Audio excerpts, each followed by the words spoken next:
కీర్తన 81వ అధ్యాయం 13వ వచనమును రెఫరెన్స్గా తీసుకొని మనము ముందుకు వెళ్దాం. 81:13. అయ్యో నా ప్రజలు నా మాట వినిన యెడల ఇశ్రాయేలు నా మార్గములను అనుసరించిన యెడల ఎంత మేలు. అప్పుడు నేను వేగిరని వారి శత్రువులను అణగదొక్కుదును, వారి విరోధులను కొట్టుదును. యెహోవాను ద్వేషించువారు వారికి లొంగుదురు, వారి కాలము శాశ్వతముగా ఉండును. అతి శ్రేష్టమైన గోధుమలను అనుగ్రహించి నేను వారిని పోషించేదను. కొండ తీగతో నేను తృప్తిపరచుదును. దేవునికి మహిమ కలుగుగాక. సో పోయిన ఆదివారం నేను ఏదైతే మీకు చెప్పి ఉన్నానో దానిలో నుండి దేవుని యొక్క వాక్యముని నేను మీకు వివరిస్తున్నాను.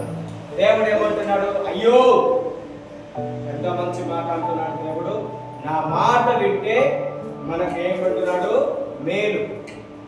ఎవరి మాట వింటే మేలు అంటున్నాడు? దేవుడి యొక్క మాట వింటే నీ జీవితంలో ఎప్పుడూ మేలునే చూస్తా ఉంటున్నాడు. దేవుడు ఎప్పుడు కూడా మేలే చూస్తా ఉంటున్నాడు, కానీ నీ జీవితంలో కీడు అనేది ఎప్పుడు కూడా చూడవు. దేవుడి మాట విన్న వాళ్ళ జీవితంలో ఏ కీడు, ఏ అపాయము ఎన్నడూ కూడా వారికి కలగదు. కారణం ఏంటిదంటే నీవు దేవుని యొక్క మాట వినడానికి నిశ్చయించుకున్నావు. దేవుడు కూడా అదే చెప్తున్నాడు, నా మాట వింటే నీకు ఎంతో మేలు.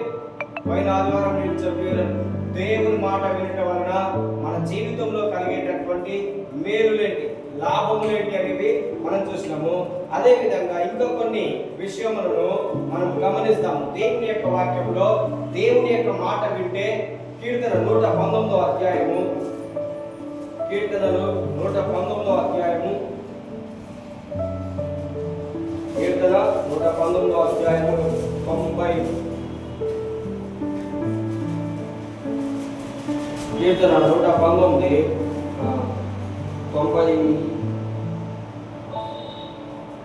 98వ వచనము చదువుదాం. నీ ఆజ్ఞలు నిత్యము నాకు తోడుగా ఉన్నవి, నా శత్రువులను మించిన జ్ఞానము అవి నాకు కలుగజేయుచున్నవి. చూడండి, దేవుని యొక్క వాక్యంలో మొట్టమొదటిగా దేవుడు మనకు చెప్తున్నాడు ఏంటంటే, నువ్వు నా మాట విన్నట్లయితే, దేవుని యొక్క మాట విన్నట్లయితే మనందరికీ దేవుడు జ్ఞానం ఇస్తాడంటున్నాడు. ఫస్ట్ ఆఫ్ ఆల్ ఏమి ఇస్తాడంటున్నాడు దేవుడు? జ్ఞానం. ఏ జ్ఞానం ఇది? భూ సంబంధమైనటువంటి జ్ఞానం కాదు, పర సంబంధమైనటువంటి పరలోకానికి చెందినటువంటి జ్ఞానం. ఎందుకంటే దేవుడు అంటున్నాడు, ఈ లోకంలో మనకు శత్రువులు చాలా మంది ఉన్నారు. ఈ లోకంలో శత్రువులు చాలా మంది ఉన్నారు. దేవుని యొక్క వాక్యంలో దావీదు ఏం చెప్తున్నాడు అంటే, ఆయన తల వెంట్రుకల కంటే అత్యధికంగా ఆయన శత్రువులు ఉన్నారంట. ఆయన తల వెంట్రుకలు ఎన్ని ఉన్నాయో అంతకంటే ఎక్కువ శత్రువులు ఉన్నారు అని ఆయన దావీదు అంటున్నాడు. అదే విధంగా దేవుని యొక్క వాక్యంలో ఏమంటున్నాడంటే, నీ ఆజ్ఞలు, దేవుని యొక్క ఆజ్ఞలు నీకు తోడుగా ఉంటున్నాయి కనుక నీ శత్రువులకు మించిన జ్ఞానము దేవుడు నీకు అనుగ్రహిస్తాడు. నీ శత్రువులందరూ ఎంతమంది ఉన్నప్పటికీ కూడా దేవుడు నీకు అధికమైన జ్ఞానం అనుగ్రహిస్తాడు అంటున్నాడు. కారణం ఏంటిది? దేవుడు ఎందుకు అధికమైన జ్ఞానం ఇస్తాడు మనకు అంటే, మన శత్రువుడు ఎదుట మనం ఎన్నడూ కూడా సిగ్గుపరచకూడదు. దేవుని నమ్మిన వారిని ఆయన ఎన్నడూ తక్కువ చేయడు అన్న వాక్యానికి చూడండి, లూకా సువార్త 21వ అధ్యాయము 15వ వచనమును మనం జ్ఞాపకం చేసుకుందాం. లూకా సువార్త 21వ అధ్యాయము 15వ వచనం.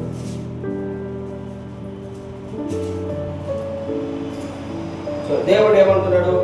నీ విరోధులందరూ ఎదురాడుటకును కాదనుటకును వీలు కాని వాక్కును జ్ఞానమును నేను మీకు అనుగ్రహించును. చూడండి, దేవుని యొక్క వాక్యమును మనం విన్నప్పుడు, దేవుని యొక్క మాటలను మనం దైవన్నప్పుడు, దేవుని యొక్క వాక్యముని మనము వెంబడిస్తున్నప్పుడు దేవుడు అంటున్నాడు, ఏమంటున్నాడు?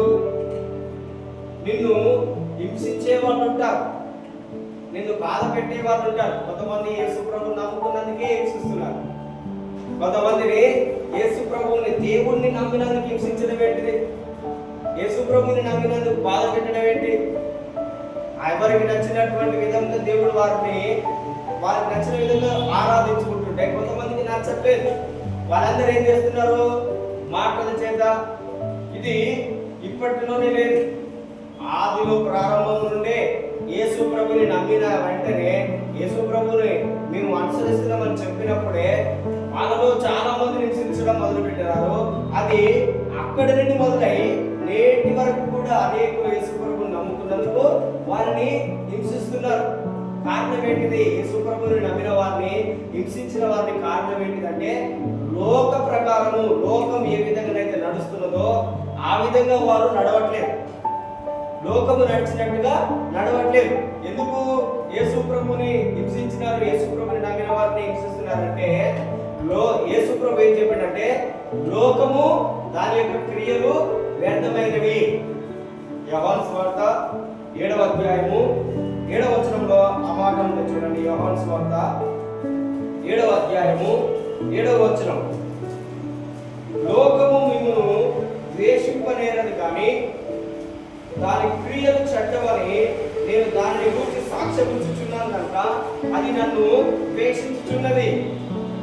యేసు ప్రభు ఏమంటున్నాడు ఇక్కడ? లోకము నిన్ను ద్వేషించడానికి ఒకే ఒక కారణం ఉన్నది.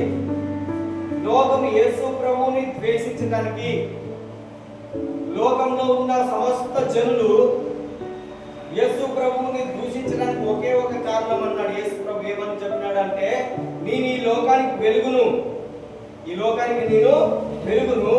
ఈ లోకములో దాని యొక్క క్రియలు ఏవైతే ఉన్నాయో అవన్నీ చెడుగా ఉన్నాయి. లోకంలో ఉన్న క్రియలన్నీ ఏ విధంగా ఉన్నాయన్నాడు దేవుడు? చెడ్డగా ఉన్నాయి అని దాని గురించి యేసు ప్రభు సాక్ష్యం ఇచ్చినప్పుడు యేసు ప్రభుని అందరూ కూడా ఏం చేస్తున్నారు? ద్వేషించుచున్నారు. అదే విధంగా యేసు ప్రభుని వెంబడిస్తున్నటువంటి చాలా మందిని, మనల్ని కూడా ఈ లోకంలో ఉన్నటువంటి వ్యక్తులందరూ హింసించడానికి ఒకే ఒక కారణం ఏంటంటే నీవు యేసు చెప్పినటువంటి మాటల్ని ఈ లోకంలో చెప్తున్నావు. నేను యేసు ప్రభు చెప్పినటువంటి అదే మాటల్ని, లోక క్రియలు వ్యర్థమైనవి, లోకంలో ఉన్నదంతా శరీరాశ, నేత్రాశ, జీవకుటంబము. లోకమంతా ఏం చెప్తుంటది? నువ్వు తిను, త్రాగు, ఎంజాయ్ చేయి, ఏదైనా చెయ్యి, ఈ జీవిత కాలంలో నువ్వు ఉన్నంత వరకు నువ్వు సంతోషించాలి, ఏదైనా చేయాలని ఉంటుంది. కానీ దేవుడు అంటున్నాడు, యేసు ప్రభు ఏమంటున్నాడు అంటే అదంతా పాపము. అదంతా ఏంటిది? పాపము. శరీరము, అదే భోజన పదార్థములు ఏవైతే ఉన్నాయో అవనొక దినమున నశించిపోతాయి. నీ శరీరము పాపం చేయడానికి కాదు, నీ శరీరము ప్రభువుని కనపరచడానికి. దేని కొరకు చెప్పండి? మన శరీరము ప్రభువుని కనపరచడానికి. మన దేహము దేవుని వలన మనకు అనుగ్రహించబడింది.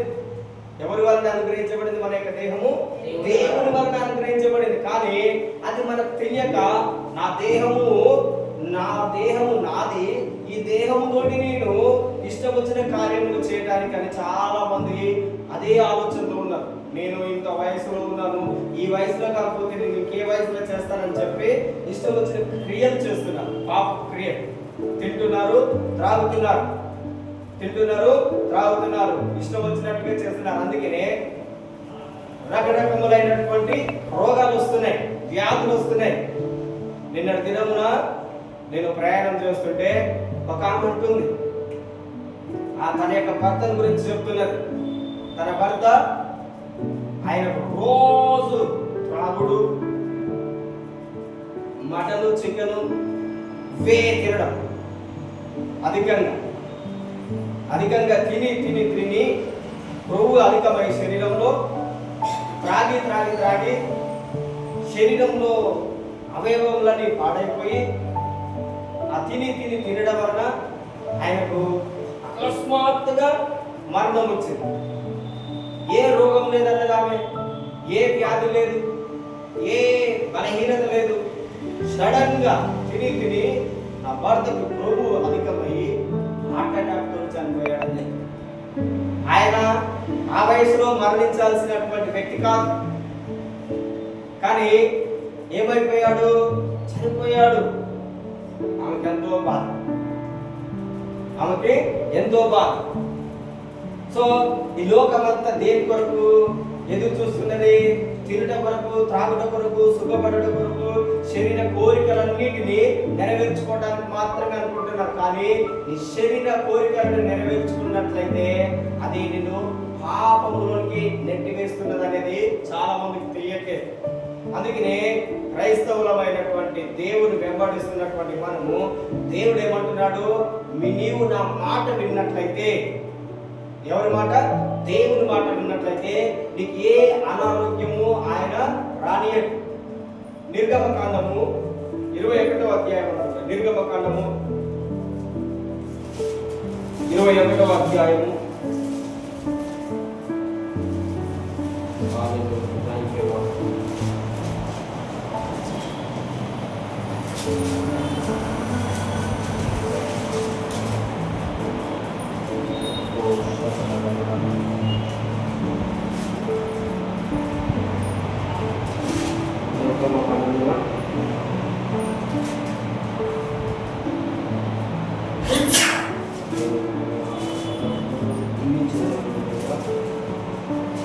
నేను మీ యొక్క ఆహార పదార్థములను దీవించేదను.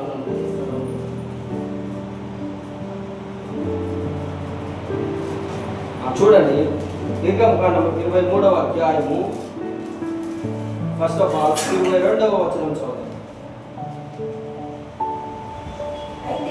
అయితే నీవు ఆయన మాటను జాగ్రత్తగా విని నేను చెప్పినది యావత్తు చేసిన యెడల నేను నీ శత్రువులు నీ విరోధులకు విరోధినయ్యుందును. దేవుడు చాలా స్పష్టంగా చెప్తున్నాడు. ఏంటిదంటే మనం దేవుని యొక్క మాట వింటే చాలు.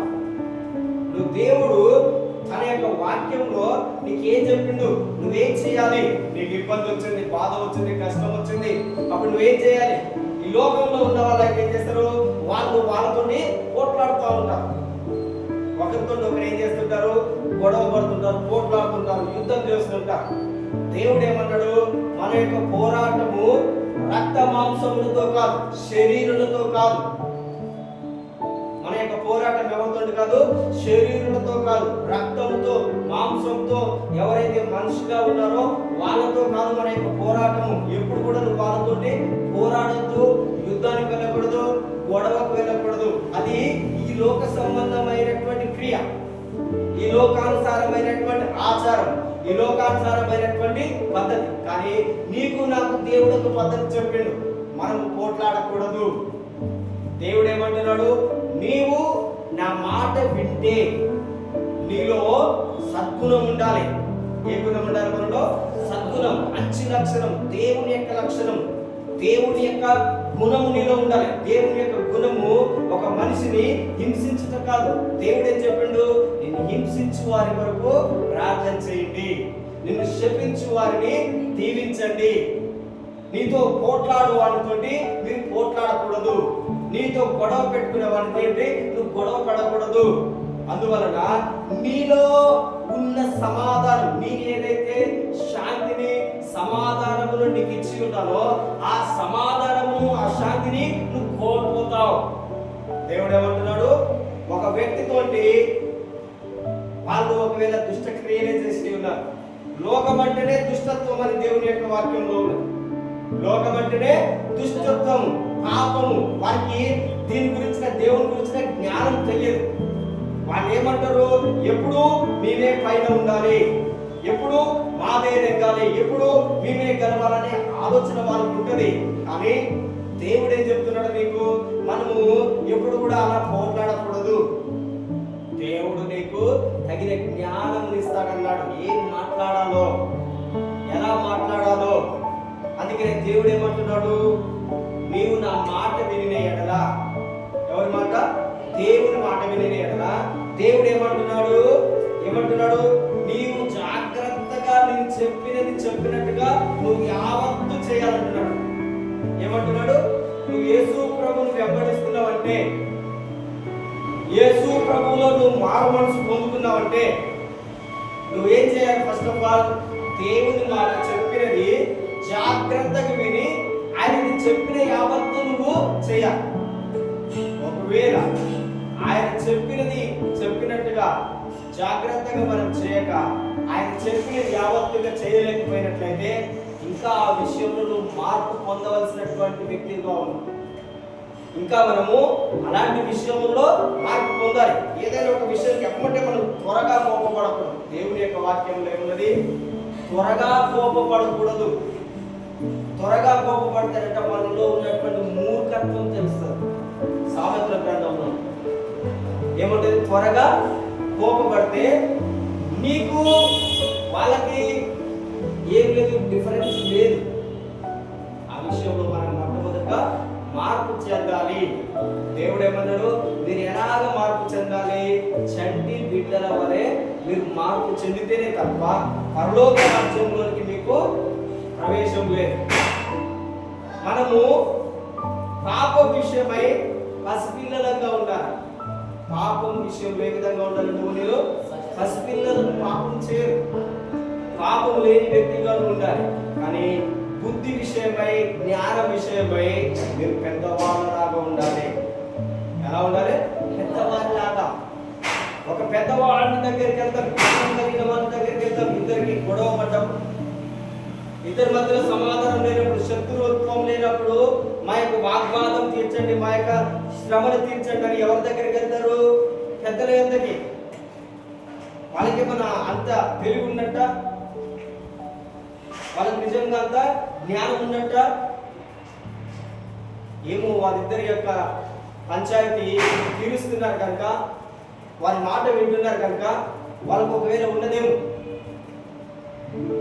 మరి నీవే జ్ఞానం కలిగిన వాడవైతే, నువ్వే బుద్ధి కలిగిన వాడవైతే మరి ఒకరు మనకు బుద్ధి చెప్పాల్సిన అవసరం ఉంటుందా?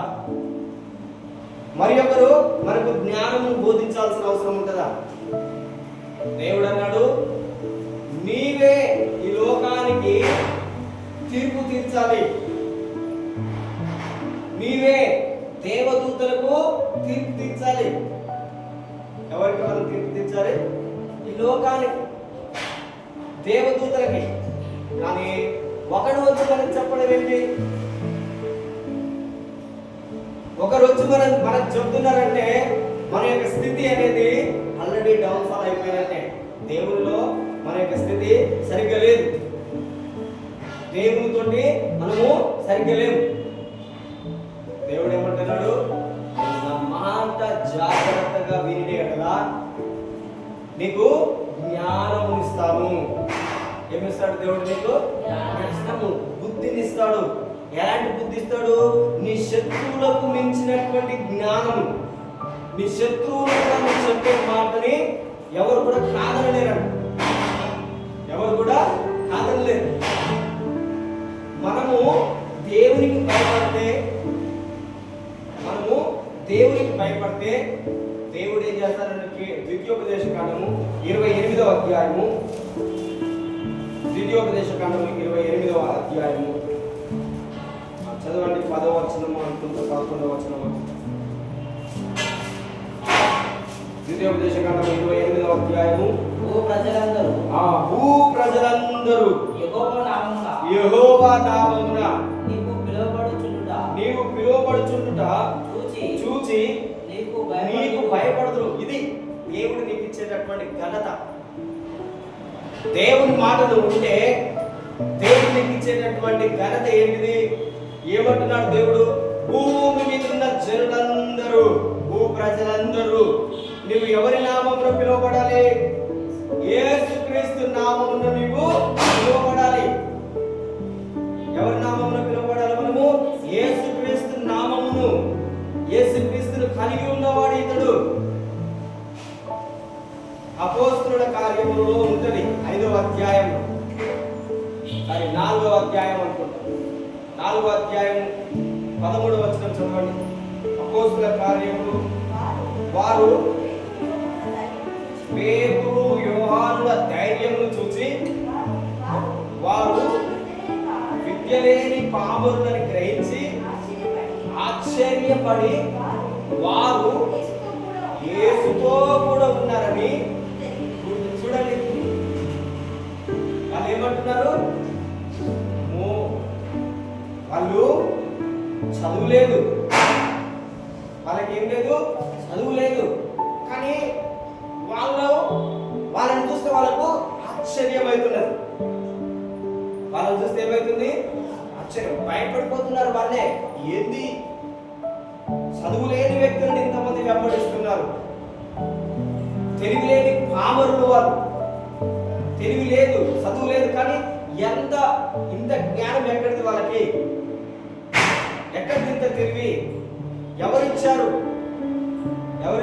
దేవుడు చెప్తున్నాడు. చూడండి, మనం చదివినటువంటి లూకా సువార్త 21వ అధ్యాయం 15వ వచనం లేకుండా చదవండి. లూకా సువార్త 21వ అధ్యాయం 15వ వచనం మనం చదివిన ముందు.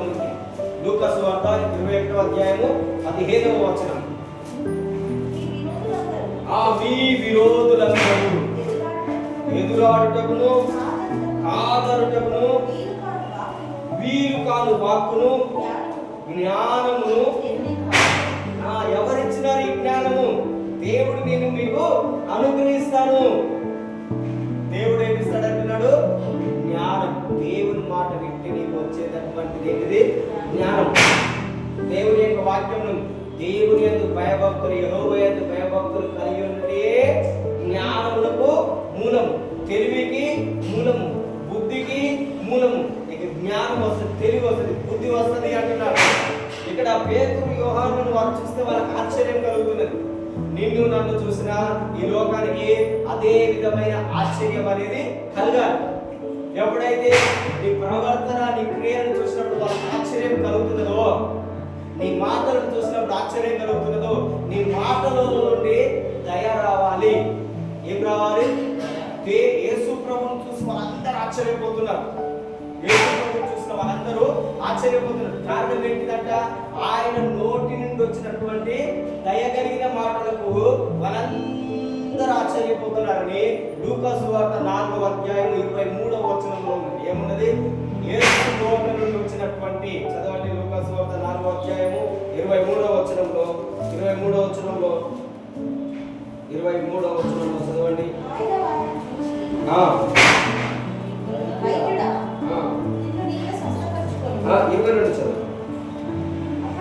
అప్పుడు అందరూ ఆయనను గూర్చి సాక్ష్యమిచ్చుచు ఆయన నోటి నుండి వచ్చిన దయగల మాటలకు ఆశ్చర్యపడి ఈయన యోసేపు కుమారుడు కాడా? చూడండి, దేవునిని కలిగినటువంటి మన నోటిలో నుండి కూడా ఎప్పుడు ఏం రావాలి? దయ కలిగినటువంటి మాట. ఏ మాట చెప్పండి? దీవించేటటువంటి మాట, ప్రేమ కలిగినటువంటి మాట, దయ కలిగినటువంటి మాటలలో దయ కలిగి ఉండాలి. యేసు ప్రభు యొక్క మాటలను చూసి అందరు ఆశ్చర్యపడి ఆయన గురించి సాక్ష్యం ఇస్తున్నారు. యేసు ప్రభుని వెంబడించే మనము యేసు ప్రభు యొక్క మాటలను వినేటటువంటి మనము కూడా మన మాటలలో కూడా ఏమి ఉండాలి? దయ ఉండాలి. వారు చెప్తున్న మాటలు, పేతురు యోహాను చెప్తున్నటువంటి మాటలు విని అనేకులు మారు మనసు పొందుకుంటున్నారు, అనేకులు రోగములు పోతున్నాయి, అనేకుల వ్యాధులు పోతున్నాయి.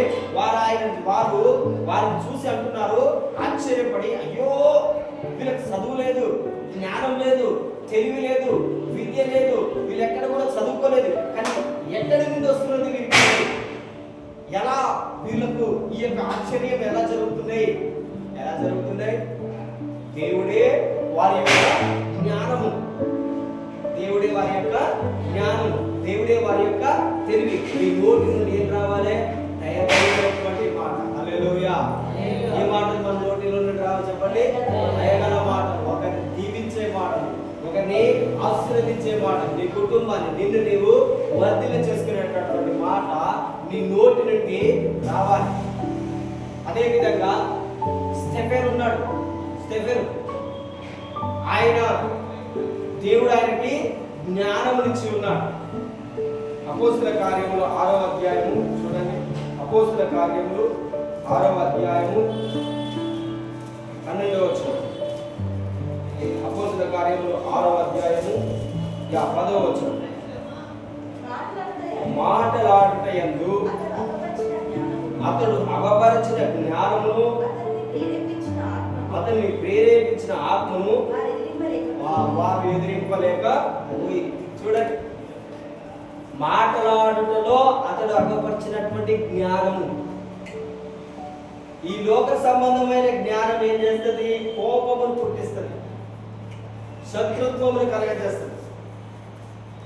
కానీ దేవుని యొక్క ఆత్మ కలిగినటువంటి వ్యక్తిని మాట్లాడుతున్నప్పుడు అతన్ని ఎవ్వరు కూడా ఎదిరించలేరు. ఎవరు కూడా చెప్పండి, ప్రతిరోజు ఈ మాటలు చెప్పండి. నాలో దేవుని యొక్క ఆత్మ ఉన్నది, నాలో దేవుని యొక్క వాక్కు ఉన్నది, నా నోటిలో దేవుని యొక్క మాటలు ఉన్నాయి, నా నోటి నుండి దయగలిగినటువంటి మాటలు వస్తున్నాయి.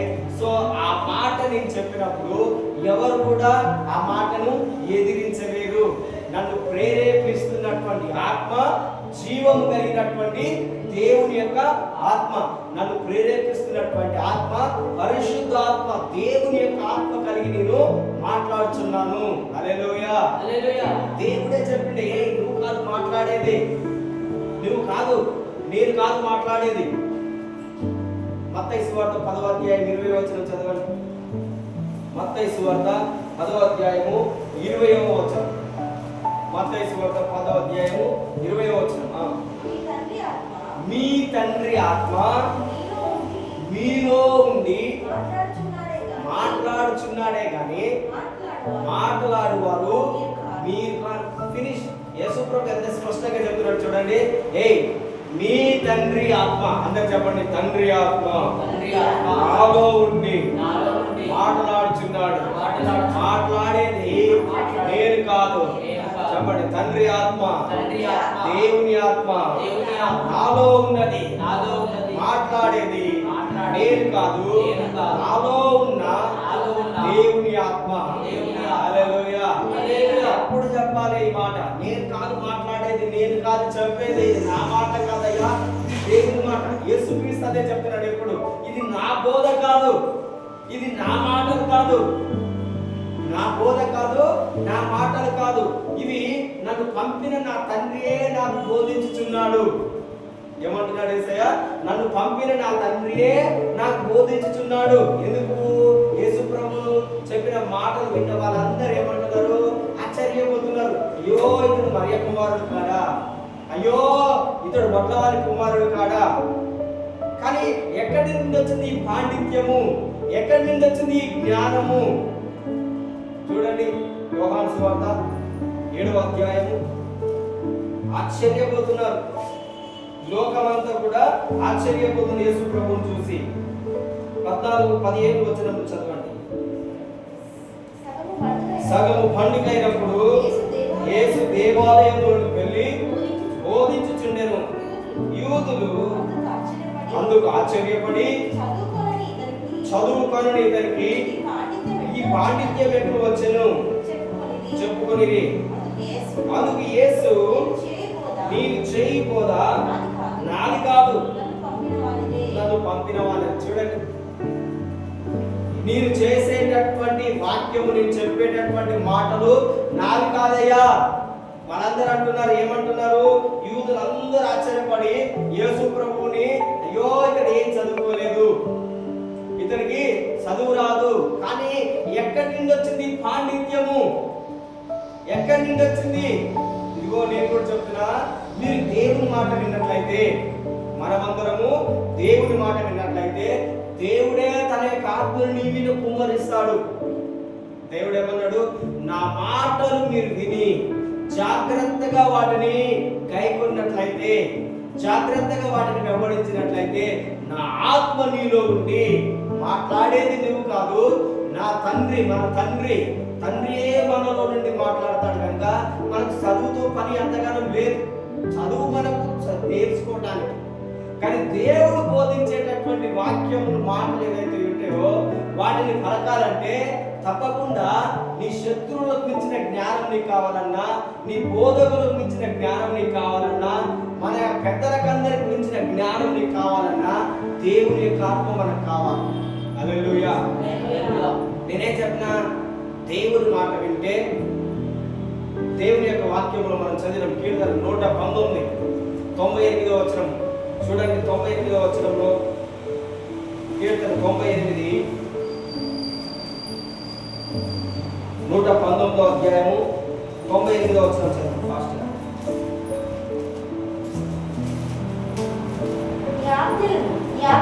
గా. నిత్యము నాకు తోడుగా ఉన్నవి, నా శత్రువులకు మించిన జ్ఞానము అవి నాకు కలుగజేయుచున్నవి. చూడండి, నీ శత్రువులందరికి మించిన జ్ఞానము, దేవుని యొక్క మాటలని, దేవుని యొక్క వాక్యం నీకు తోడుగా ఉంటే, నెంబర్ 1 నీ శత్రువులకు మించిన జ్ఞానము దేవుడు నీకు దయచేస్తున్నాడు. నెంబర్ 2 చూడండి, 99వ వచనం చదవండి. నీ శాసనములను నేను ధ్యానించుచున్నాను కావున నా బోధకులందరికంటే నాకు విశేష జ్ఞానం కలదు. చూడండి, మీరు ప్రతిరోజు దేవుని యొక్క వాక్యములను ధ్యానించండి. ఒక రోజుకి 2-3 వచనములైనా మీరు మెమరైజ్ చేయండి, ధ్యానించండి. ధ్యానిస్తే ఏమంటున్నాడు? బోధకులందరికంటే. ఇక్కడ మనం చదువుతున్నాం, యూదులందరూ ఆశ్చర్యపడుతున్నారు. యూదులు ఎవరాకులు వాళ్ళు ఉన్నవాళ్ళు బోధకులు, శాస్త్రులు, పరిచయులు, దేవుని యొక్క ధర్మశాస్త్రమును వివరించేటటువంటి వాళ్ళు ఆశ్చర్యపోతున్నారు. ఎక్కడి నుండి వచ్చింది జ్ఞానము? దేవుని యొక్క వాక్యము చదివితే దేవుడు నీకు కూడా అదే విశేషమైన జ్ఞానమును నీకు అనుగ్రహిస్తాడు. హల్లెలూయా. నెంబర్ 1 నీ శత్రువులకు మించిన జ్ఞానం నీకు వస్తుంది. రెండవది, నీ బోధకులకు అందరికంటే కూడా విశేష జ్ఞానం నీకు వస్తుంది. నెంబర్ 3 చూడండి, 100వ వచనం చదవండి. నీ ఉపదేశములను నేను లక్ష్యం చేయుచున్నాను కావున వృద్ధుల కంటే విశేష జ్ఞానం. ఉపదేశం అంటే దేవుని యొక్క వాక్యమును వింటున్నప్పుడు. ఉపదేశం అంటే ఏంటిదంటే, ఇప్పుడు నేను చెప్పేది మీకు ఉపదేశం, ఇప్పుడు నేను చెప్తున్నటువంటిది దేవుని యొక్క వాక్యం, ఉపదేశం. ఈ ఉపదేశము, ఈ మాటలని నువ్వు లక్ష్యం చేయాలి. దేవుని యొక్క వాక్యం ఇది కన్సిడర్ చేయాలి. మీరు ఇది చెప్తున్నటువంటి మాట దేవుని మాట. ఈ దేవుని మాటని మీకు ఓబే చేస్తే, విధేయత కలిగి చెప్తే, దేవుడు ఏమంటున్నాడు? వృద్ధుల కంటే వృద్ధులంటే ఎవరు? ముసలి వాళ్ళు కాదండి, జ్ఞానములో తెలివి కలిగినటువంటి వ్యక్తులు. ఈ లోకంలో జ్ఞానం కలిగిన వాళ్ళు ఎవరైతే ఉంటారో వాళ్ళందరికంటే కూడా విశేష జ్ఞానమును దేవుడు నీకు ఇస్తాడంట. హల్లెలూయా. చెప్పండి హల్లెలూయా. నీవు ఒక సభలోనికి వెళ్ళినావు, నువ్వు చాలా చిన్నవాడివి, నువ్వు చదువుకోలేడు. ఒకవేళ నీకు చదువు తక్కువ ఉండొచ్చు, లేదంటే నీకు వాటిలో తెలివి తక్కువ ఉండొచ్చు. కొంతమంది ఐఏఎస్ ఆఫీసర్లు ఉండొచ్చు, ఐపీఎస్ ఆఫీసర్లు ఉండొచ్చు, గవర్నమెంట్ ఆఫీసర్లు ఉండొచ్చు. కానీ చాలా మంది కష్టపడినా ఒకదానికి ఏం రావట్లేదు, సమాధానం రావట్లేదు, సొల్యూషన్ చెప్పలేకపోతున్నారు. అలాంటి వారి మధ్యలో నువ్వు ఉన్నప్పుడు, ఒకవేళ అలాంటి వారి మధ్యలో నీకు వెళ్ళే ఛాన్స్, అవకాశం వచ్చినప్పుడు, దేవుడు నీకు ఆ ద్వారమును తెలిసినప్పుడు, దేవుడు నీకు ఆ ద్వారములు, లేదంటే లాయర్స్ మధ్యలో, డాక్టర్స్ మధ్యలో, ఇంజనీర్స్ మధ్యలో, లేదంటే ఈ లోకంలో గొప్ప బిజినెస్ మ్యాన్స్ మధ్యలో వారికి వచ్చినటువంటి కష్టంలో, బాధల్లో ఉన్నప్పుడు, ఒకవేళ నువ్వు వారి మధ్యలో ఉన్నప్పుడు ఆ సమస్యకు వారికి పరిష్కారం తెలియనప్పుడు దేవుడు నీకు తగిన జ్ఞానాన్ని అనుగ్రహిస్తాడు. ఆమేన్. దేవుడు నీకు ఏమి ఇస్తాడు? తగిన జ్ఞానం ఇస్తాడు. ఆ జ్ఞానంతో దేవుని యొక్క మాటలు నువ్వు చెప్పినప్పుడు, అయ్యా ఇది చేస్తే మేలుకరంగా ఉంటుందని నువ్వు చెప్పినప్పుడు, ఆ మాట వాళ్ళకి ఏం కలిగిస్తుంది? తెలివిని ఇస్తుంది. ఆ మాట వాళ్ళకి ఏం చేస్తుంది? తెలివిని ఇస్తుంది. అప్పుడు దేవుడు నిన్ను హెచ్చిస్తాడు. దేవుడు నిన్ను ఏం చేస్తాడు? హెచ్చిస్తాడు, అభివృద్ధిలో తెస్తాడు. నీ స్థితి కొద్దిగా ఉన్నా దేవుని యొక్క మాట వింటే దేవుడు నీకు ఒక ద్వారం తెరుస్తాడు. ఆయన నిన్ను ముందుకు నెడతాడు. నీకు వెళ్ళడం ఇష్టం లేకపోయినా, లేదంటే నీకు అక్కడికి వెళ్ళడానికి అవకాశం లేకపోయినా, ఏదో ఒక మార్గం తెలిసి దేవుడు నిన్ను అక్కడికి తీసుకెళ్తాడు. అక్కడికి తీసుకెళ్ళి దేవుడే నిన్ను హెచ్చిస్తాడు. హల్లెలూయా. ఎందుకంటే దేవుని యొక్క వాక్యం ఏముందో తెలుసా? దీపము వెలిగించబడిన తర్వాతకి అది కొంచెం మంచం కింద పెడితే ఎరగదు, కానీ అది వెలిగించబడ్డ తర్వాత ఎక్కడ ఉండాలన్నది దీప స్తంభం మీద ఉంటే అది అందరికి వెలుగుకరంగా ఉంటుంది. హల్లెలూయా. దేవుడు నీకు జ్ఞానం అనే వెలుగునిచ్చినాడు, తెలివి అనే వెలుగునిచ్చినాడు, నీ జ్ఞానం నీకు ఉపయోగపడకు, నీకు మాత్రం ఉపయోగపడుతుంది, ఉపయోగం లేనిగా ఉంటుంది. నీ ఇంటిలోని వారికి మాత్రం ఉపయోగకరంగా ఉంటుంది, ఉపయోగలేనిగా ఉంటుంది. కానీ దేవుడు ఏం చేస్తాడు? నీకు జ్ఞానం ఇచ్చినటువంటి దేవుడు నిన్ను జనుల మధ్యలోనికి తీసుకెళ్ళి అక్కడ అందరికీ నీ యొక్క వెలుగును ప్రకాశింపజేస్తాడు. హల్లెలూయా. దేవుడు జ్ఞానం ఇచ్చిందంటే ఆయన నీకు ఒక మార్గమును తెరుస్తాడు. నువ్వు అక్కడికి వెళ్ళటానికి ఆయన నిన్ను నడిపిస్తాడు. వృద్ధులు కాదు, అక్కడ గొప్ప గొప్ప వాళ్ళు ఉండొచ్చు, కానీ నీకు మాట్లాడే శక్తిని ఆయన ఇస్తాడు. నువ్వు మాట్లాడుతుంటే ఎదిరించలేనటువంటి ఆత్మను దేవుడు నీకు ఇస్తాడన్నాడు. నీవు కాదప్పుడు మాట్లాడేది, ఎవరు మాట్లాడతారు? తండ్రి యొక్క ఆత్మ, దేవుని యొక్క ఆత్మ నాలో ఉండి మాట్లాడుతుంది. మనం ఏం చెప్పినా వాళ్ళకి జ్ఞానం కలిగి ఉంటుంది. వాళ్ళకి మనం ఏం చెప్పినా దేవుడు చెప్తున్నట్టుగానే ఉంటుంది. ఎలా ఉంటుంది చెప్పండి? దేవుడు చెప్తున్నట్టుగా.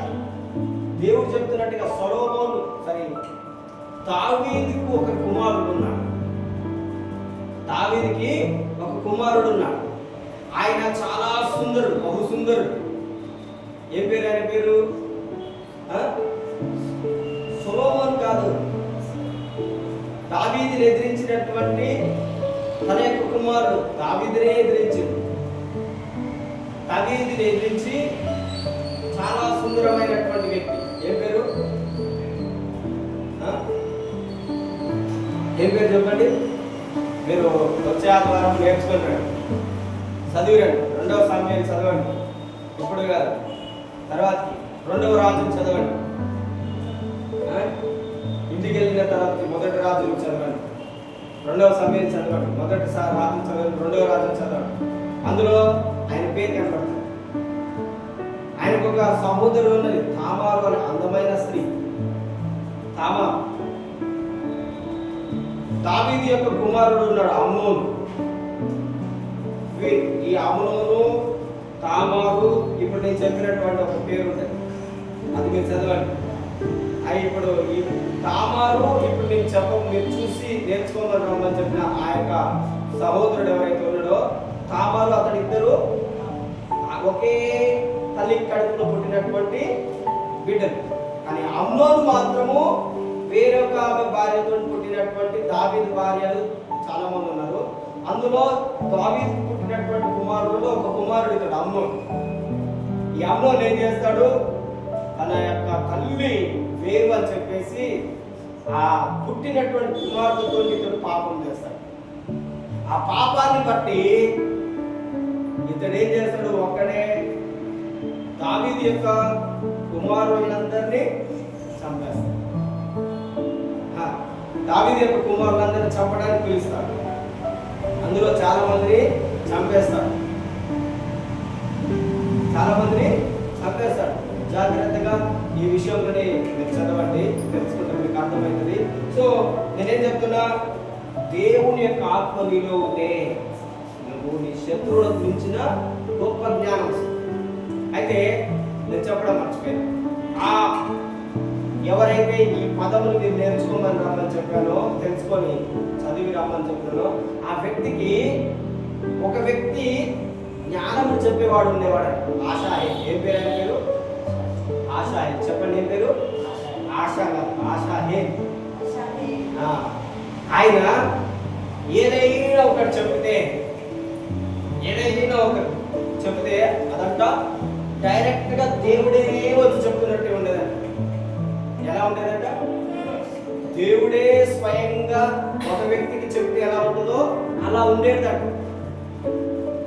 మీరు కూడా దేవుని మాటలను వెంబడిస్తే, దేవుని యొక్క మాటలను కైకొంటే మీ మాటలు కూడా ఎలా ఉంటాయి? దేవుడు చెప్పినట్టుగానే ఉంటాయి. హల్లెలూయా, హల్లెలూయా. సో మొట్టమొదటి ఏంటంటే, నేను చెప్తున్నటువంటి మాటలలో దేవుని మాట వింటే, దేవుని మాట కైకొంటే, దేవుని ఆజ్ఞలను పాటిస్తే నీ శత్రువులందరికి మించినటువంటి జ్ఞానం దేవుడు ఇస్తాడు. నెంబర్ 2, నీ బోధకులందరికంటే కూడా విశేష జ్ఞానం నీకు ఇస్తాడు. నెంబర్ 3 ఏంటిదంటే, నీవు దేవుని యొక్క ఉపదేశమును లక్ష్యం చేస్తే వృద్ధుల కంటే కూడా నీకు విశేష జ్ఞానం ఇస్తాడు. వృద్ధులందరూ అంటే నేను చెప్పినాక గొప్ప గొప్ప వాళ్ళందరికంటే కూడా నీకు ఏమొస్తుంది? విశేష జ్ఞానం వస్తుంది. నెంబర్ 4 ఏంటిదంటే, దుష్ట మార్గములన్నింటి నుండి నిన్ను తప్పిస్తుంది. చెడు మార్గముల నుండి. ఈ లోకంలో చాలా మంది చెడిపోతున్నారు. ఏమైపోతున్నారు? చెడిపోతున్నారు. ఎవరి పిల్లలే పాడైపోతున్నారు. కారణం ఏంటిది? దుష్టత్వం. చెడిపోవడానికి కారణం ఏంటిది? దుష్ట క్రియలు. ఏ వయసులో చేయవలసిన పని ఆ వయసులో చేయక వాళ్ళ వయసుకు మించినటువంటి పనులు చేయటం వలన దేవుని యొక్క వాక్యంలో ఉంది. ప్రసంగి గ్రంథము చూడండి, ప్రసంగి గ్రంథము 10వ అధ్యాయము లేదంటే 7వ అధ్యాయము 6వ అధ్యాయము 17వ వచనం చదువు. 6వ అధ్యాయము 17వ వచనం. అధికముగా దుర్మార్గపు పనులు చేయకుము, బుద్ధిహీనముగా తిరగవద్దు. నీ కాలమునకు ముందుగా నీవేళ చనిపోదు. చూడండి, దుష్ట క్రియలు ఎవరైతే చేస్తుంటారో, దుర్మార్గపు పనులు ఎవరైతే చేస్తుంటారో చాలా డేంజర్. దేవుడు ఏం చెప్తున్నాడు? వాళ్ళు దుర్మార్గపు పనులు చేసేటటువంటి వ్యక్తులు, బుద్ధి లేనటువంటి వ్యక్తులు, బుద్ధిహీనులు. వారి యొక్క బుద్ధి అనేది చెడిపోయింది, వారి యొక్క మతి అనేది చెడిపోయింది. వ్యర్థమైన పనులు చేస్తున్నారు. వారి యొక్క శరీరంతో ఆటలాడుతున్నారు. దేవుడు ఏమంటున్నాడు? నీ కాలము రాకముందుకే, నీ సమయం రాకముందుకే నువ్వు చేయకూడని పనులు నువ్వు చేయకూడదు. నువ్వు చేయకూడని పనులు చేయకూడదు. కానీ వాళ్ళ వయసు ఏమైతుంది? శరీర కోరికలు, శరీరము వాడిని ఏం చేస్తుంది? ప్రేరేపిస్తున్నది దుర్మార్గపు పనులు చేయడానికి. కారణము ఈ లోకము. కారణం ఏంటిది? ఈ లోకము దుష్ట పనులు చేయడానికి. ఒకరు ఏదైనా ఒకటి చేస్తే అదే నాకు కావాలని కోరుకోవడం, ఒకరికి ఏదైనా నచ్చితే అదే నాకు కావాలని కోరుకోవడం. దేవుని యొక్క విషయంని మనం మర్చిపోతున్నాం. దేవుడు ఏమంటున్నాడు? నీ కాలము, నీ సమయం రాకమునిపే నువ్వు చేయవలసిన పనులు చేసే ఆ సమయం రాకముందుకే ఒకవేళ నువ్వు చెడ్డ పనులు, దుర్మార్గ పనులు, వ్యర్థమైన పనులు చేస్తే దేవుడు ఏమంటున్నాడు? నీ కాలము రాకముందుపే నువ్వు చనిపోతావు. అది అనేకులకు దుఃఖం కలిగిస్తుంది. అనేకులకు ఏం కలిగిస్తుంది? బాధ. కారణం ఏంటిది? దుష్ట క్రియలు. దేవుని యొక్క వాక్యంలో ఉంది, దుష్ట సాంగత్యము మంచి నడవడిని చెడగొడుతుంది. ఏ సాంగత్యం ఇది?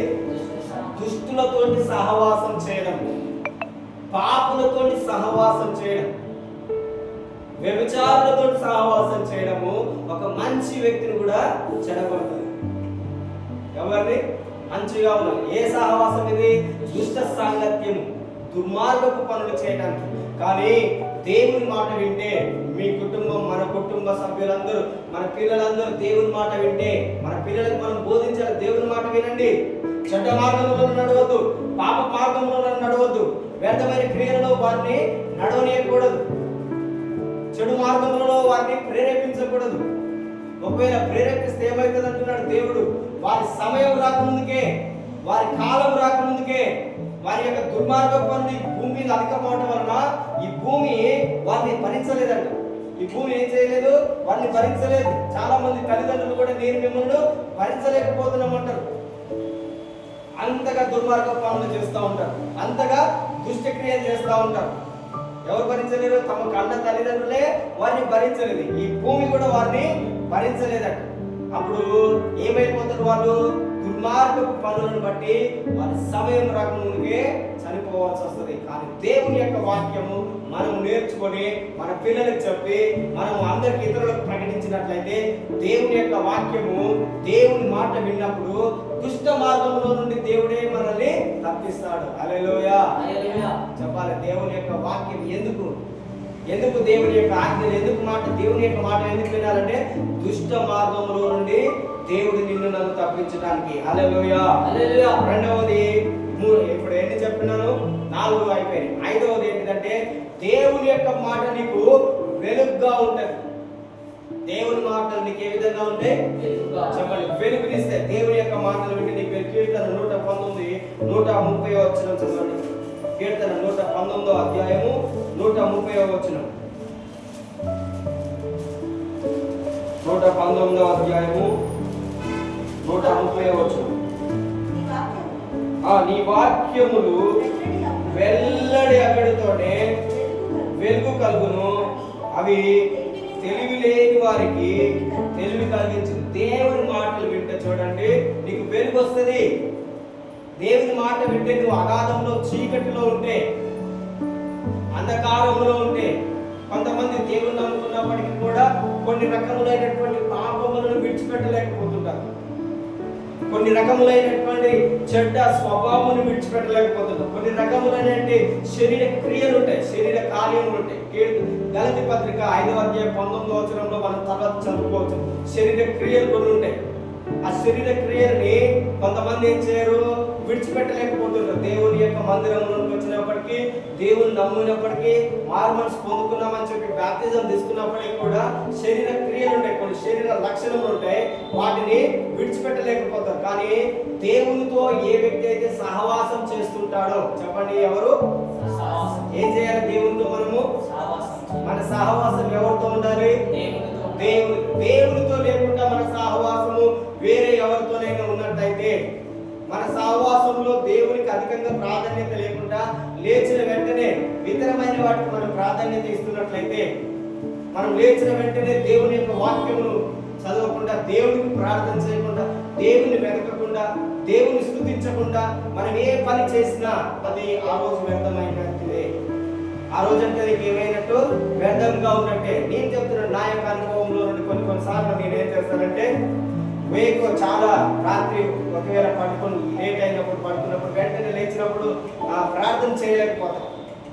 ప్రార్థన చేయలేక వెంటనే వేరే ఒక దగ్గర పని ఉండడం వల్ల వెళ్ళవలసి వస్తుంది. ఆ వెళ్ళవలసి వచ్చినప్పుడు ఏమైంది, ఆ రోజంతా వేస్ట్గా వ్యర్థంగా.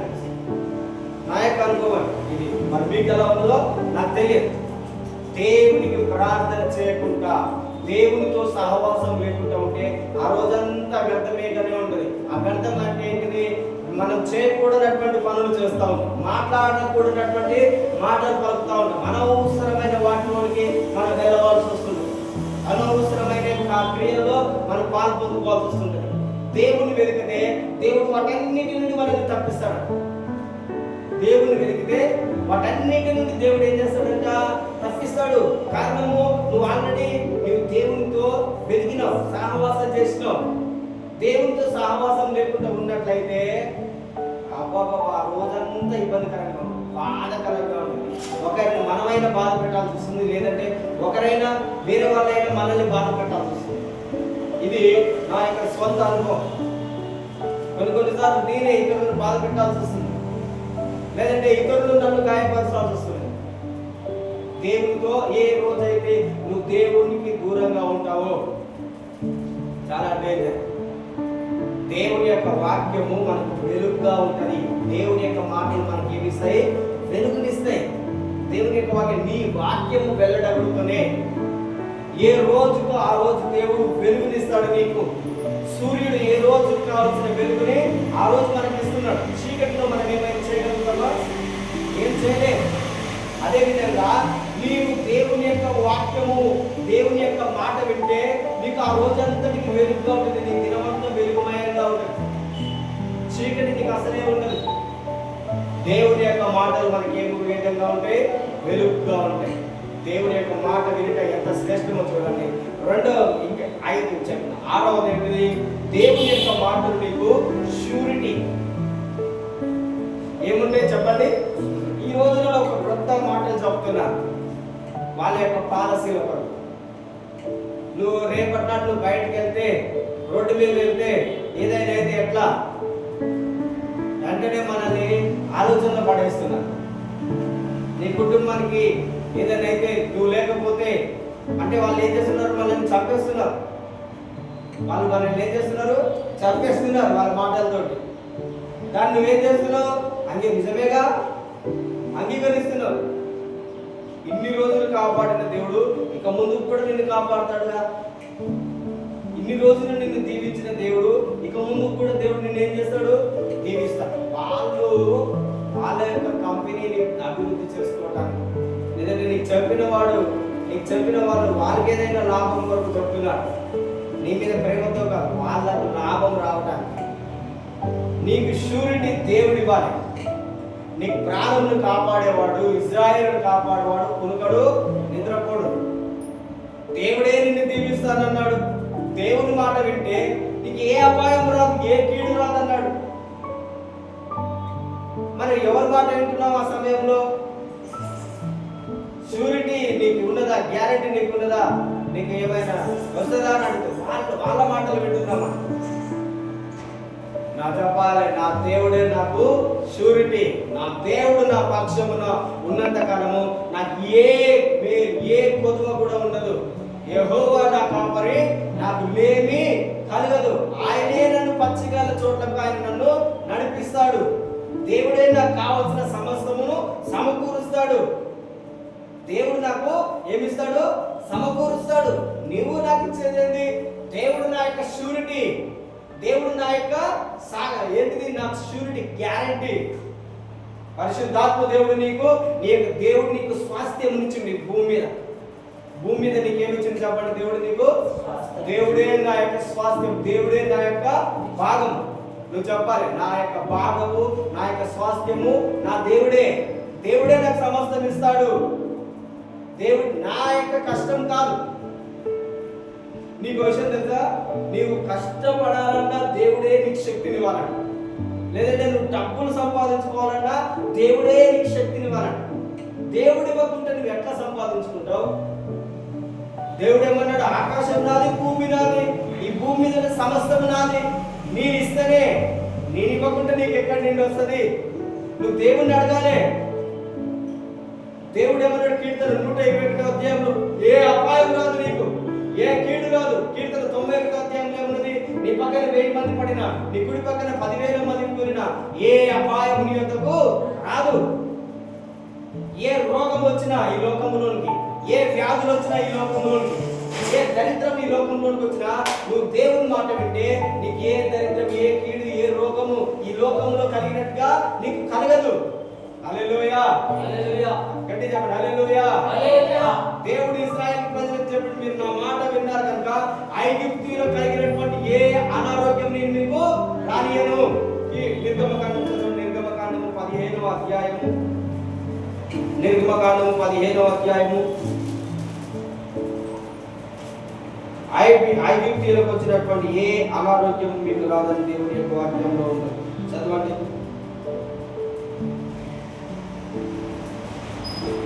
15వ అధ్యాయము 26వ వచనంలో చదవండి. నీ దేవుడైన యెహోవా వాక్కును శ్రద్ధగా విని ఆయన దృష్టికి న్యాయమైనది చేసి ఆయన ఆజ్ఞలకు విధేయులై ఆయన కట్టడలన్నిటినీ అనుసరించి నడిచిన యెడల నేను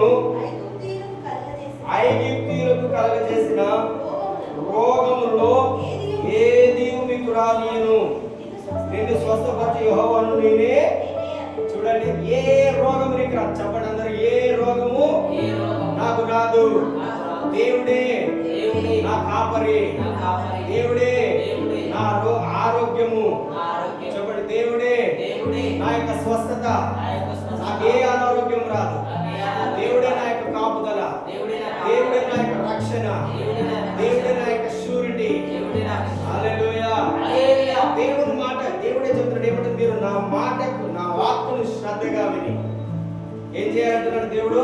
నా వాక్యమును, నా మాటలను శ్రద్ధగా విని నా దృష్టికి మీరు న్యాయమైనది చేసి ఏం చేయాలి? మనం దేవుని దృష్టికి న్యాయమైనది, దేవుని దృష్టికి న్యాయంగా ఉండాలి. మనం ఏం చేసినా ఈ లోకంలో అన్యాయం చేసే వాళ్ళు ఉంటారు.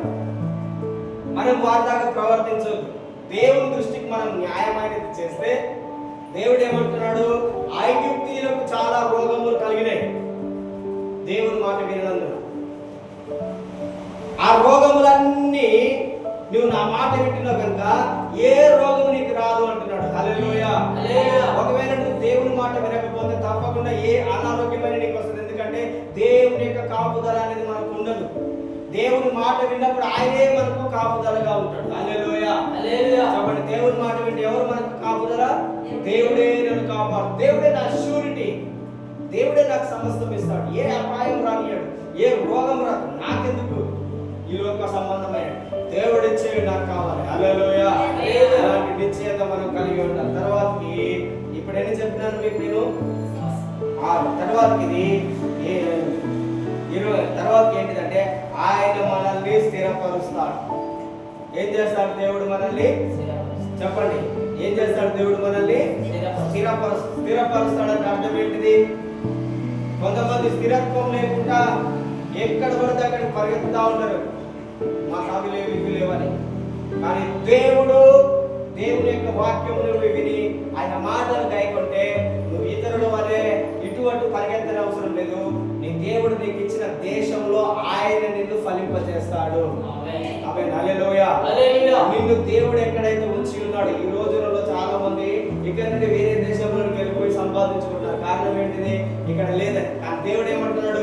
నేను ఏ దేశంలోనైతే నేను పెట్టి ఉన్నానో, ఏ దేశంలోనైతే నీకు ఏమిచ్చినాను, జీవితం ఇచ్చినాను, ఏ కుటుంబంలోనైతే నేను, కొంతమంది ఏమంటారు తెలుసా, అనవసరంగా నీ తల్లిదండ్రులు, వీరు నాకు ఎందుకు తల్లిదండ్రులుగా ఉన్నారు, వీరి కుటుంబంలో నేను ఎందుకు పుట్టాను, నేను మంచిగా ఉన్నవారి కుటుంబంలో పుట్టిన బాగున్నాను అంటున్నాను. చాలా దరిద్రమైన మాట. ఎప్పుడు కూడా దేవుడు ఏమన్నాడు? నీవు ఎక్కడైతే నువ్వు పుట్టి ఉన్నావో అక్కడనే నేను నిన్ను ఆశీర్వదిస్తాను. హల్లెలూయా. హల్లెలూయా. చెప్పండి, దేవుడిని నువ్వు ఎక్కడైతే పిలుస్తావో అక్కడ నుండే దేవుడు నిన్ను ఆశీర్వదిస్తాడు. చదవండి, ఎక్కడ ఉంటుంది? నిర్గమకాండము 20వ అధ్యాయము 24వ వచనం.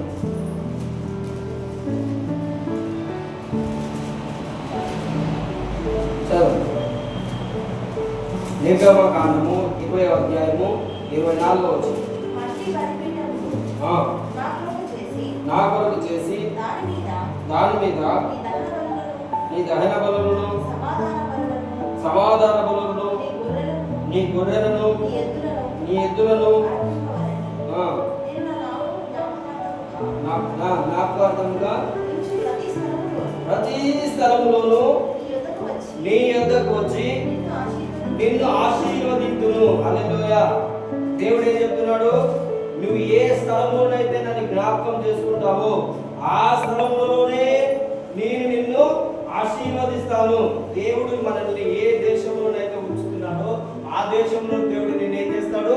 ఆశీర్వదించి ఆయన నిన్ను స్థిరపరుస్తాడు. ఎన్ని చెప్పినాను ఇప్పటికీ? 7. దేవుడు నిన్ను స్థిరపరుస్తాడు. తర్వాత ఏంటంటే దేవుని యొక్క మాట మనం వింటే దేవుని యొక్క ముఖకాంతి మన మీద ప్రకాశిస్తుంది. ఏమైతే చెప్పండి, దేవుని యొక్క ముఖకాంతి మన మీద ప్రకాశిస్తుంది. సంఖ్యాకాండం 6వ అధ్యాయము చివరి 2 వచనం చదవండి. సంఖ్యాకాండం 6వ అధ్యాయము చివరి 2 వచనం.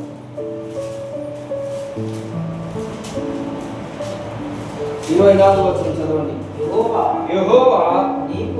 యెహోవా నిన్ను ఆశీర్వదించి నిన్ను కాపాడును గాక. యెహోవా నీకు తన సన్నిధిని ప్రకాశింపజేసి నిన్ను కరుణించును గాక. యెహోవా నీ మీద తన సన్నిధి కాంతి ఉదయింపజేసి నీకు సమాధానము కలుగజేయును గాక. అట్లు వారు ఇశ్రాయేలీయుల మీద నా నామమును ఉచ్చరించడం వలన నేను వారిని ఆశ్రయించడానికి దేవుని యొక్క సన్నిధి, దేవుని యొక్క ముఖకాంతి నీ మీద ప్రకాశింపజేసి ఆయన నిన్ను ఏం చేస్తానంటున్నాడు? ఆశీర్వదిస్తాను. సో ఏంటిది? దేవుని మాట వింటే దేవుని యొక్క ముఖకాంతి ఏమైతుంది? నీకు ప్రకాశిస్తుంది. అప్పుడు నీకు ఆశీర్వాదం వస్తుంది, సమాధానం వస్తుంది, ఇంకా ఏమేమి వస్తాయి అంటున్నాడు? నీకు ఆశీర్వాదం వస్తుంది, సమాధానం వస్తుంది, దేవుడు నిన్ను కాపాడుతాడు. ఏం చేస్తాడు దేవుడు నిన్ను? దేవుని ప్రతిరోజు చెప్పాలి, దేవుని ప్రభువా నీ మాట నేను వింటున్నాను, నీ సన్నిధి, నీ ముఖకాంతి నా మీద ప్రకాశింపజేయాలి. దేవుని యొక్క సన్నిధి నీ మీద ప్రకాశిస్తే మొట్టమొదటిగా నువ్వు ఆశీర్వదించబడతావు, రెండవది దేవుడు నిన్ను కాపాడుతాడు, మూడవది నీకు ఏముంటది? సమాధానం. చాలా మందికి చూడండి, డబ్బులు చాలా పుష్కలంగా ఉంటాయి కానీ వారికి ఇంట్లో సమాధానం ఉండదు. చాలా మంది చూడండి, డబ్బులు ఉంటే డబ్బుల కోసం చంపేస్తున్నారు. చాలా మంది కుటుంబంలో తల్లిదండ్రులు, ఒక ఆమె రాజస్థాన్లో అనుకుంటారు, తల్లికి ఉద్యోగం వచ్చింది, ఆస్తి ఉన్నది, ఒకటే బిడ్డ. తండ్రి యొక్క ఉద్యోగం తల్లికి వచ్చిందట, ఒకటే బిడ్డ. తల్లి ఎన్ని రోజులు కష్టపడ్డా ఆ డబ్బులన్నీ ఎవరికైతే ఆ బిడ్డకి. కానీ ఆ బిడ్డ దుష్ట ఆలోచన చెంది ఏం చేసింది, మా నాన్న చనిపోయాడు కనుక మా నాన్న జాబ్ మా అమ్మకి వచ్చింది, ఇప్పుడు మా అమ్మ చనిపోతే మా అమ్మ జాబ్ ఎవరికి వస్తుంది, నాకు వస్తుంది, అదేవిధంగా ఈ ఆస్తి అంతా నాకైతుంది అని చెప్పేసి తల్లిని చంపేస్తుంది. ఎంత ఘోరం, చట్టక్రియ. ఈ రోజులలో అసలు ఎవరిని చంపేస్తున్నారో అర్థం కావట్లేదు. అందుకని దేవుని యొక్క మాట చాలా స్పష్టంగా ఉంది, అంత్య దినములలో ప్రేమలు చల్లారిపోతాయి. పిల్లలు తల్లిదండ్రులను చంపేస్తారు, తల్లిదండ్రులు పిల్లలను చంపేస్తారు. భర్త భార్యను చంపుతుంది, భార్య భర్తను చంపుతుందని బెంగళూరులో అనుకుంటా మొన్న ఒక ఘటన జరిగింది. ఇద్దరు డాక్టర్సే, భార్య డాక్టరే భర్త డాక్టరే, వాళ్ళిద్దరికి దేవుడు ప్రతిఫలంగా ఒక కుమారుని అనుగ్రహించింది. 8 ఏళ్ళు ఉన్నాడు కుమారు. ఏమైందో తెలియదు, భర్తని కుమారుని ఇద్దరిని చంపేసి ఆమె మంచిగా వాళ్ళిద్దరు రక్తంలో కొట్టుకుంటుంటే ఆమె మంచిగా ఫోన్లో రీల్స్ చూస్తుంది. ఎంత మూర్ఖురాలు, అంత ధైర్యం ఉంటుంది. ఇద్దరు డాక్టర్స్, వాళ్ళకి ఏమి తక్కువ ఉన్నది, డబ్బులు తక్కువనా, ఏమి తక్కువ, సమాధానం లేదు, కాపుదల లేదు, ఏం లేదు, సమాధానం లేదు, కాపుదల లేదు, దేవుని భయం లేదు, తల్లిదండ్రుల భయం లేదు, ఎవరి భయం లేకుండా విచ్చలవిడిగా ప్రవర్తిస్తున్నారు. కానీ ఎవరి మీదనైతే దేవుని యొక్క ముఖకాంతి ప్రకాశిస్తుందో వారికి దేవుని యొక్క భయం ఉంటుంది. ఇంతకుముందు స్టెఫెన్ గురించి చెప్పిన, స్టెఫెన్ దేవుని యొక్క మాట విన్నవాడు. దేవుని యొక్క ముఖకాంతి అతని మీద ప్రకాశించినప్పుడు ఆ సభలో ఉన్న వాళ్ళందరూ అతని ముఖాన్ని చూస్తే అతని యొక్క ముఖం అంట దేవదూత ముఖం వలె ప్రకాశిస్తుందంట. హల్లెలూయా, హల్లెలూయా. దేవుని మాట వినాలి. దేవుని మాట వింటే నీ ముఖం ప్రకాశిస్తుంది. ఎవరు నీ మీదకి హాని చేయడానికి ఎవరు కూడా రాడు. ఏ అపాయం నీకు రాదు, ఏ కీడు నీకు సంభవించదు.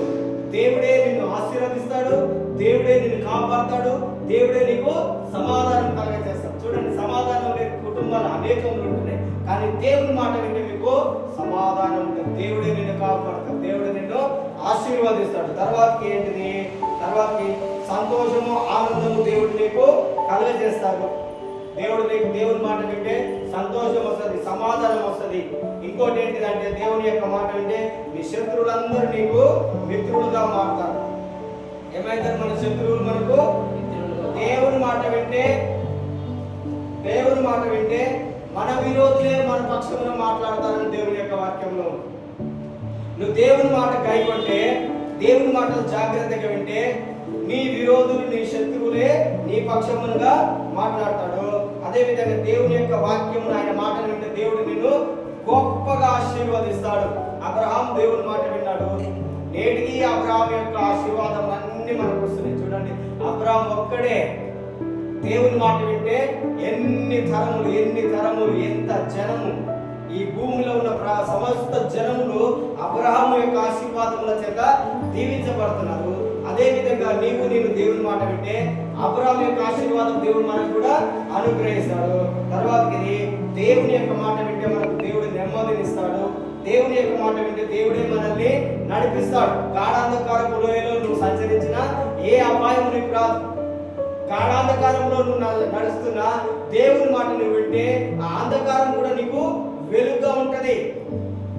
అంధకారం కూడా నీకు ఏ విధంగా ఉంటది, వెలుగుగా ఉంటుంది. చూడండి, హబక్కూకు రాసినటువంటి పత్రిక గ్రంథం హబక్కూకు 3వ అధ్యాయం, హబక్కూకు కాదు, మీకా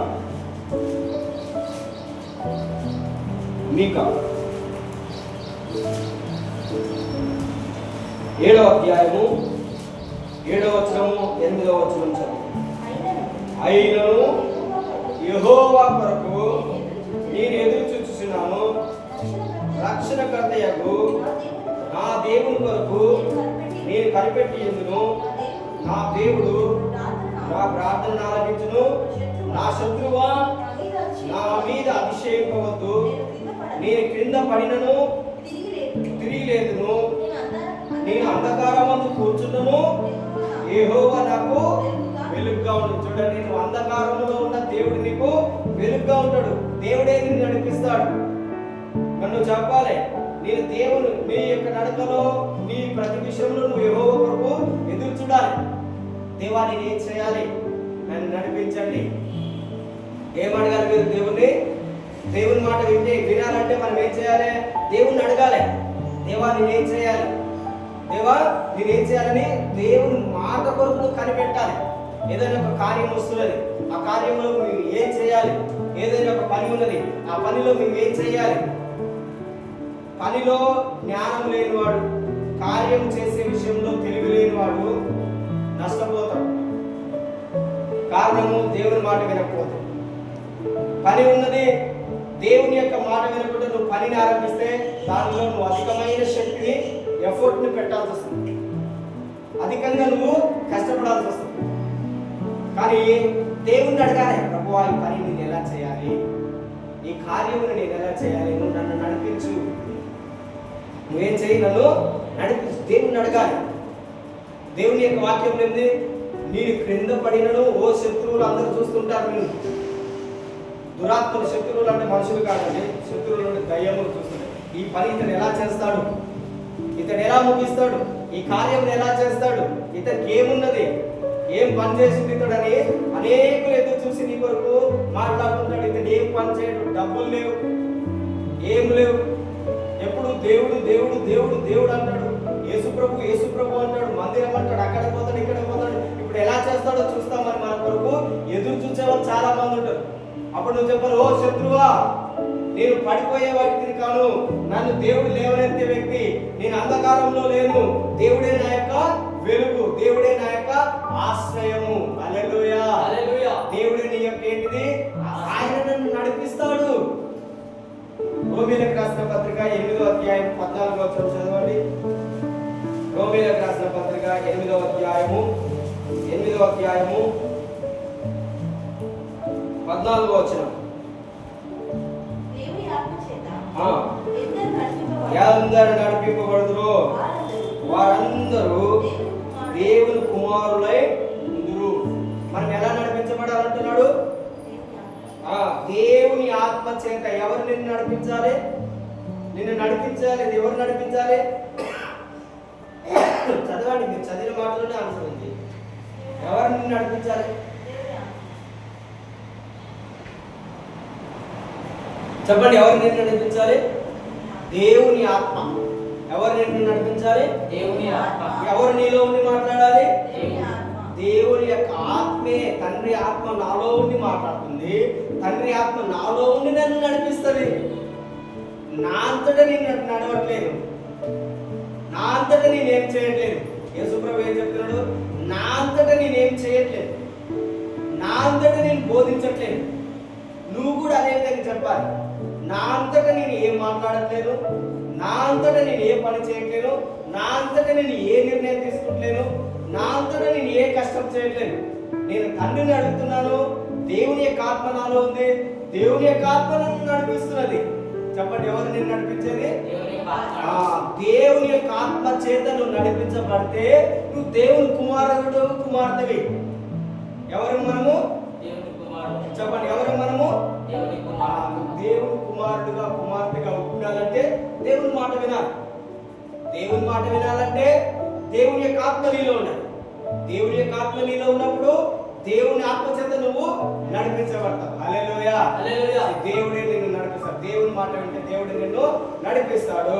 తర్వాతకి దేవుని మాట వింటే నువ్వు దేవుని యొక్క నోరు వలె ఉంటావు. ఎలా ఉంటావు మనం? చెప్పండి, దేవుని యొక్క నోరు వలె. అదే విధంగా దేవుడు మనకు స్వస్థతనిస్తాడు, విడుదలనిస్తాడు, ఐశ్వర్యం ఇస్తాడు, అన్ని రకములుగా దేవుడు మనకి ఇస్తాడు. దేవుని మాట వింటే మనం దేవుని యొక్క నోరు వలె ఉంటాము. చూడండి, యెషయా గ్రంథము 49వ అధ్యాయము 1-2 వచనం చదవండి. యెషయా గ్రంథము 49వ అధ్యాయం 49వ అధ్యాయం ఫాస్ట్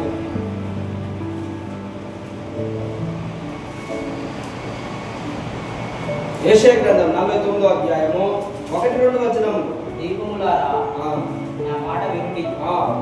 నా మాట వినుడి. అండర్లైన్ చేయండి. నా మాట వినుడి. దూరమునున్న జనములారా ఆలకించుడి. నేను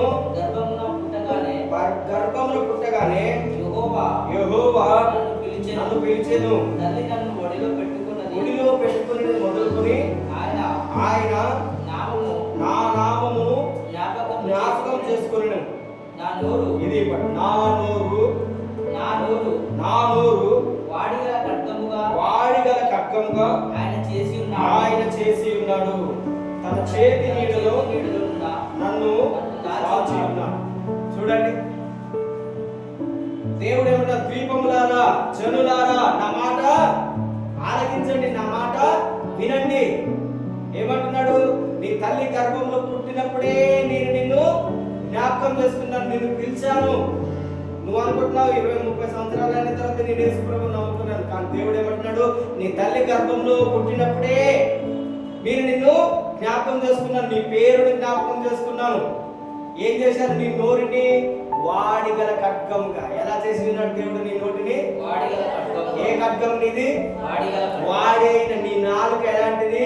వాడి అయినటువంటి ఖడ్గము. నువ్వేది చెప్తుంది? స్వస్థత కావాలంటే, రోగం ఉంటే నా నోరు రెండంచులు కలిగిన ఖడ్గము. దేవుడు నాకు తోడుగా ఉన్నాడు, రోగమో వెళ్ళిపో యేసునామములో. హల్లెలూయా. శరీరంలో ఉన్న బలహీనతలు యేసునామములో వెళ్ళిపోమని చెప్పాలి. దేవుడు దేవుని మాట వింటే ఆయన మనల్ని తన నోరుగా చేస్తాడు. దేవుని యొక్క మాట వింటే ఇంకేం చేస్తాడు? దేవుడు మన పిల్లల నోటిలో తన మాట ఉంచుతాడు. ఆయన మనకు వాగ్దానం చేసుకుంటాడు, నిబంధన చేసుకుంటాడు. మరి మీ తర్వాత చదవండి, యెషయా గ్రంథం 59వ అధ్యాయం 21వ వచనం ఉంటుంది. దేవుడు మనతో నిబంధన చేస్తున్నాడు. ఏంటిది నిబంధన? నీ నోటిలో నా మాటలు ఉంచి ఉన్నాను. ఏమంటాడు దేవుడు? నీ నోటిలో నా మాట. చదవండి, యెషయా గ్రంథము 59వ అధ్యాయము 21వ వచనం. నేను వారితో చేయు నిబంధన ఇది, నీ మీద నా ఆత్మయు, నీ నోట నా మాటలు, నేను నీ నోట నుంచి నా మాటలను నీ నోట నుండి, నీ పిల్లల నోట నుండి, నీ పిల్లల నోట నుండి ఈ కాలం మొదలుకొని ఎల్లప్పుడూ తొలగిపోవు. చూడండి, హల్లెలూయా. అందరూ చెప్పండి మాట. దేవుడు అందరూ చెప్పండి, దేవుడు నాతో నిబంధన చేసి ఉన్నాడు. దేవుడు ఏం చేసి ఉన్నాడు నీతోటి? నిబంధన. ఏ నిబంధన ఇది? నిబంధన చేయాలంటే కంపల్సరీ బ్లడ్ అనేది అర్పించాలి. ఏం చేయాలి? నిబంధన చేయాలంటే బ్లడ్ అనేది అర్పించాలి. అందుకనే యేసు ప్రభువే మన కొరకు తన యొక్క రక్తాన్ని కార్చిండు. ఏ నిబంధన చేసినా, బైబిల్లో ఎక్కడనైనా ఏదైనా ఒక నిబంధన చేసిందంటే తప్పకుండా అక్కడ బలి అనేది అర్పించాలి. దేవుడు నీ కొరకు నా కొరకు నిబంధన చేయడానికి తన యొక్క స్వంత రక్తముని మనందరి కొరకు దారపోసి ఉన్నాడు. దేవుడు అంటున్నాడు, ఇది మొదలుకొని దేవుని యొక్క ఆత్మ నీ మీద ఉంటుంది. నీ మీదకి దేవుని యొక్క ఆత్మ రావడానికి దేవుడు తన యొక్క రక్తాన్ని చిందించాడు. నీ మీదకి దేవుని యొక్క ఆత్మ రావడానికి ఏం చేసింది? దేవుడు తన యొక్క రక్తాన్ని చిందించి దేవుడు అంటున్నాడు, నీ నోటిలో నా మాటలు ఉంచి ఉన్నాను. హల్లెలూయా. అలా చెప్పండి, నా నోటిలో. అలా చెప్పండి, నా నోటిలో దేవుని మాటలు ఉన్నవి. అంటే చెప్పండి, నా నోటిలో దేవుని మాటలు ఉన్నవి. నా నోటిలో దేవుని మాటలు ఉన్నాయి. నా నోటి నుండి అవి తొలగిపోవు. నా పిల్లల నోటి నుండి, నా పిల్లల నోటి నుండి ఈ కాలం మొదలుకొని ఎప్పుడు తొలగిపోవు. హల్లెలూయా. హల్లెలూయా. దేవుని మాటలు నీ నోటిలో అంటే నువ్వు దేవుని నోటి వలె ఉంటావు. దేవుని మాట వింటే నువ్వు దేవుని నోరు వలె ఉంటావు. దేవుని మాట వింటే ఆయన నిన్ను నడిపిస్తాడు. దేవుని మాట వింటే నీకు వెలుగు ఉంటుంది. దేవుని మాట వింటే ఆయన నీ మీద ముఖకాంతిని ప్రకాశింపజేస్తాడు. దేవుని యొక్క మాట వింటే నీకు ఆయన జ్ఞానం ఇస్తాడు. దేవుని యొక్క మాట వింటే నీ శత్రువులందరికి మించిన జ్ఞానం ఉంటుంది. నీ యొక్క బోధకులందరికి మించిన విశేష జ్ఞానం ఉంటుంది. వృద్ధుల కంటే కూడా గొప్ప విశేష జ్ఞానంలో దేవుడు నీకు అనుగ్రహిస్తాడు. ఇది దేవుని యొక్క మాటలు మనం వినటం వలన కలిగేటటువంటి గొప్ప లాభం. దేవుడు ఏమన్నా, అయ్యో ఇశ్రాయేలీయులారా నా మాట వినిన ఎడల మీకెంతో దేవుడు ఈ రోజు కూడా చెప్తున్నాడు. దేవుని మాట వింటే ఎన్ని మేలు నేర్చడం. మనం దేవుని మాట వినటం వలన మనకు అయ్యుక్తిలకు కలిగినటువంటి ఏ అనారోగ్యం రాదు. దేవుడు మాట మనం వింటే ఆయన మనకు షూరిటీ సంతకం చేసేసింది. మనం దేవుడు నీకేం చేసిండు? Sign, surety. నేనే నీకు గ్యారంటీ. కాపాడువాడని నేనే, రక్షించేవాడని నేనే, నీకు కావలసిన సమస్తమును ఇచ్చేవాడని నేనే. నువ్వు దేనికి కొదువ ఉండదు, ఏ లేమి ఉండదు. సమస్తమును నేను నీకు అనుగ్రహిస్తాను. హల్లెలూయా, గట్టిగా చెప్పండి హల్లెలూయా. దేవుడు నీకు ఏమిస్తాడు? సమస్తమును ఆయన నీకు అనుగ్రహిస్తాడు. ఎప్పుడు? దేవుని మాట విన్నాడు. దేవుని మాట వినటంలో ఉన్నటువంటి ఈ శ్రేష్టతను మీరందరూ గమనించి దేవుని యొక్క వాక్యానుసారంగా మీరు నడుచుకోవాల్సిందిగా ప్రభునామంలో నేను మీకు తెలియజేస్తున్నాను. దేవుని వాక్యమును దీవించి ఆశీర్వదించును గాక.